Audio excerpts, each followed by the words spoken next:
Assalamualaikum warahmatullahi wabarakatuh. Anak-anakku semuanya kelas 8 masih semangat ya untuk selalu belajar. Oke, kita harus tetap semangat, selalu semangat dalam belajar untuk menambah wawasan kita.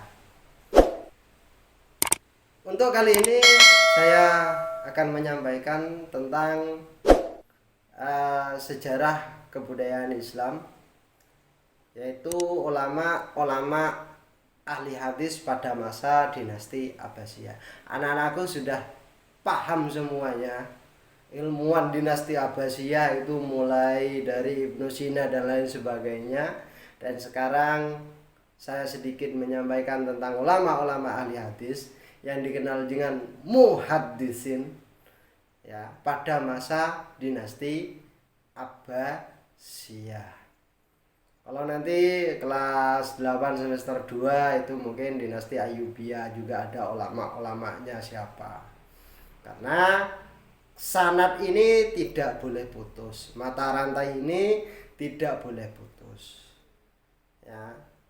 Kalau putus berarti kita tidak mempunyai sanad keilmuan yang benar. Kita harus punya sanad keilmuan yang benar. Terutama di dalam bidang ilmu agama.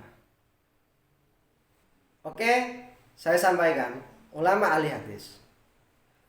Yang pertama kita mengenal dengan Imam Bukhari. Imam Bukhari ini paling tebal kitabnya ya, paling banyak hadisnya selain imam-imam yang lain. Imam Bukhari yang kita kenal adalah nama lengkapnya Abu Abdullah Muhammad bin Ismail bin Ibrahim bin Mughirah Al-Ja'fi Al-Bukhari. Lahir pada bulan Syawal tahun 194 Hijriah. Di mana? Di Bukhara sana. Bukhara mana? Uzbekistan. Ya, Uzbekistan. Uzbekistan itu mana? Asia Tengah. Ya.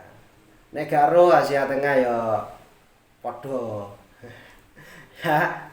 Selanjutnya Imam Bukhari ini dikenal dengan sebutan Al-Bukhari atau Imam Bukhari. Imam Bukhari ini dididik dalam keluarga ulama yang taat beragama ya.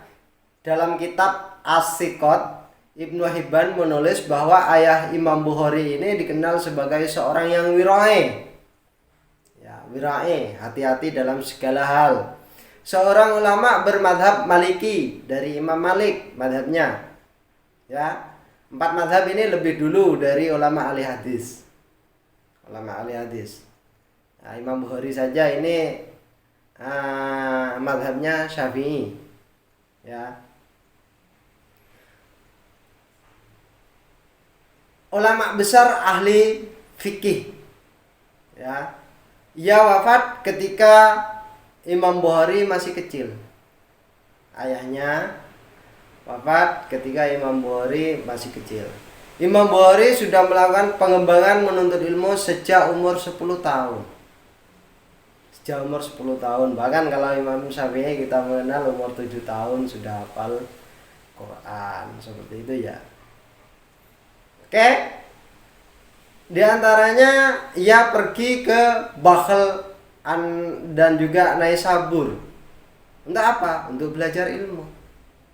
Selain ke Naisabur, dia juga perlu pergi ke Rai, ke Baghdad, ke Basra, ke Kufah, ke Mekah, Mesir dan juga Syam untuk menimba ilmu.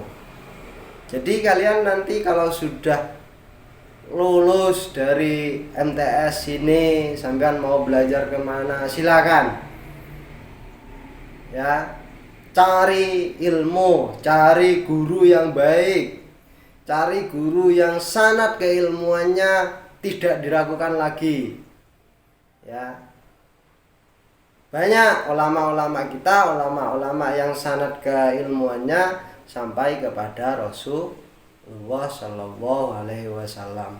Imam Bukhari berguru pada Syekh Ad-Dakhili, ulama ahli hadis.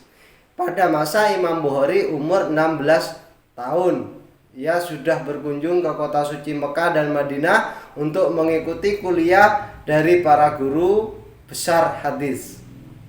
Guru besar hadis belajar di sana di Mekah dan Madinah bersama gurunya yang bernama Syekh Ishaq. Dia sudah mulai mengumpulkan hadis, menyeleksi hadis dari 80.000 riwayat. Dari 80.000 riwayat ini setelah disaring oleh Imam Bukhari dan juga Syekh Ishaq, ini tinggal 7.275 hadis yang kemudian juga dibukukan oleh Imam Bukhari. Selain itu, untuk mengumpulkan dan menyeleksi hadis-hadis sahih, Imam Bukhari itu menghabiskan waktunya selama 16 tahun. Genah ya. 16 tahun. Ya. Pak lah agak rabi-rabi ya pikiranmu rabi ya. Ya. Nanti saja kalau sudah kamu juga belajar yang baik ya. Walaupun sudah nikah ya jangan terus berhenti belajar. Jangan terus berhenti belajar. Tetap untuk selalu belajar, minta dukungan suami, minta dukungan istri. Ya, istri izin kepada suami.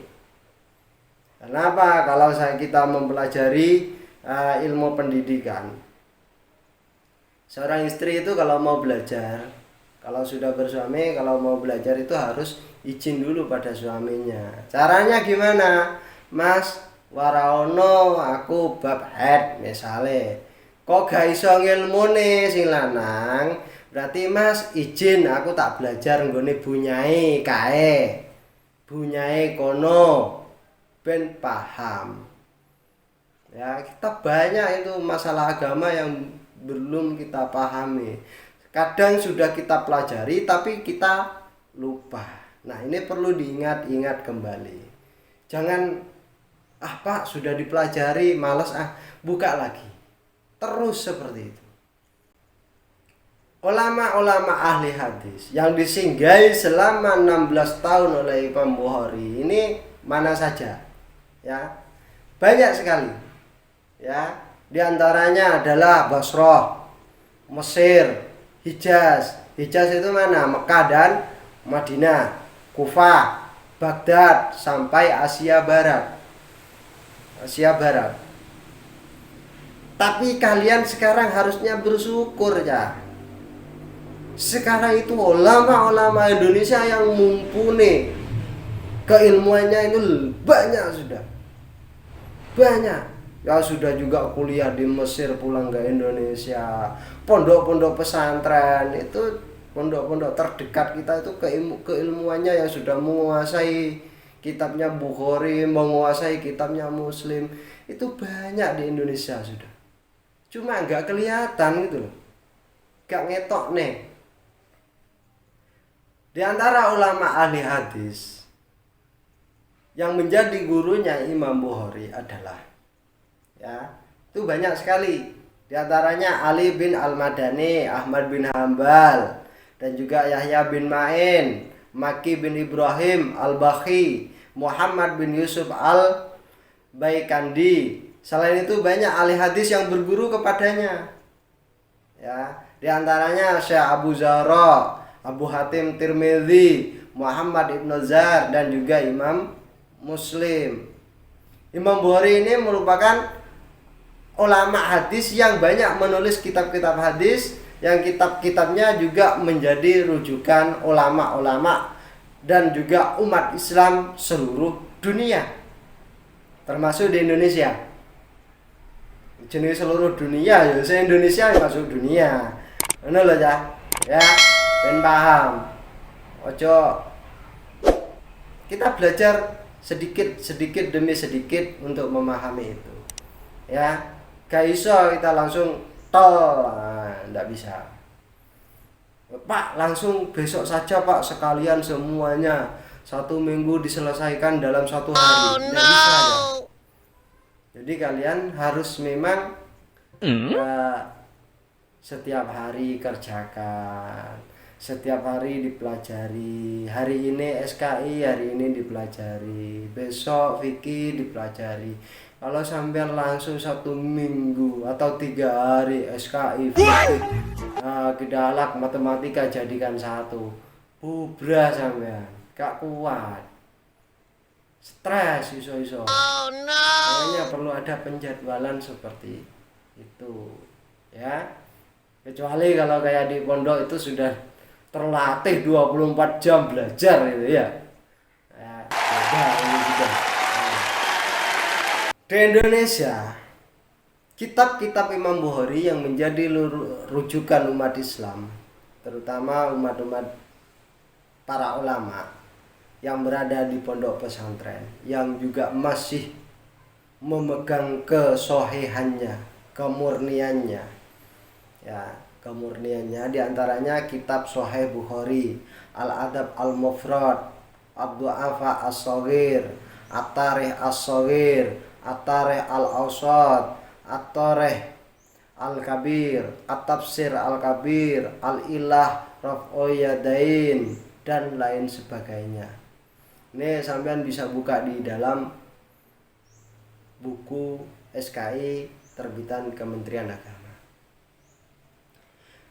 Imam Bukhari wafatnya pada malam Idul Fitri, pas hari raya, malam hari raya Idul Fitri, yaitu pada tahun 256 Hijriah.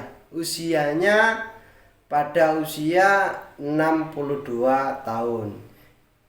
Jenazahnya dikuburkan di Hartang, sebuah desa di Samarkand sana.